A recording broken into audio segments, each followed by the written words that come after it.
This thing is based on a novel and it feels like it, in a good way. Immediately there's a narrator who sounds like she's pulled straight from the pages of a book, which fits the theme perfectly. She's not there through the whole movie though, really only in the beginning and the end, and that worked well. It's a story about a middle-aged woman in a small town, and she decides to open up a bookshop. It's British and set in the 50s, so there's a lot of brown, but it actually feels kinda cozy. It's a quaint little movie, and it's pretty slow, but it's so engaging and well paced that it didn't feel slow at all. And the characters are really well developed. They have a lot of depth, and they feel three-dimensional. The main character is sweet and kind, but she's not naive, and I think that's important. She's essentially an optimist, and she's really stubborn. She's played by Emily Mortimer, who's been in a lot of stuff, and she's great, really good in this. I like her a lot. She was in a movie called The Party recently too. A pretty unique little film, worth checking out. And the other main character is essentially the old recluse,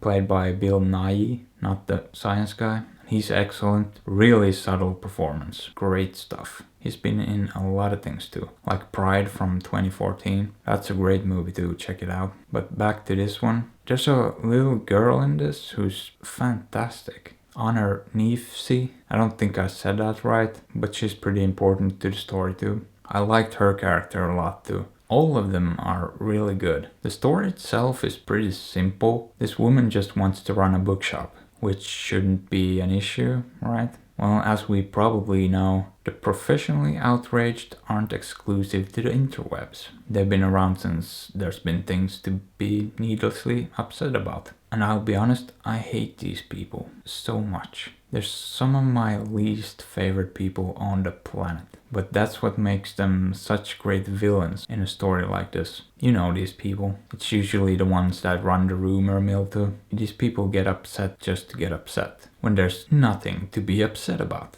Well, of course, they're in this little village too, and voila, you have a source of conflict. But it's part of what makes this movie so great. There's such a stark contrast to the protagonist, who's just one of the most genuinely kind people around. And the movie explores that dynamic a lot. It shows you the best and the worst in people. You get someone who just wants to mind their own business and maybe spread some joy. And then you get someone who just does things out of spite and some sort of twisted sense of justice and pride. It works very well. I like the way they handled that. One of my favorite things about this movie though is the sneaky little romantic aspect. Usually you get a full-blown romance in a movie like this, but instead here we get something a lot more complicated and a lot more interesting. I like that a lot. Overall, it's just a really well-made, heartwarming movie with a surprisingly complex story. And I don't feel like gushing over it anymore. And I don't really have any complaints. I mean, nothing about the plot is probably gonna surprise you. You usually see the twists and turns coming. But that's such a minor issue in a movie like this that it feels more or less pointless to even bring it up. I like this thing a lot. It's just a wonderful movie. Would I recommend it? Yeah, absolutely. Go watch it. Or don't. I'm not your dad.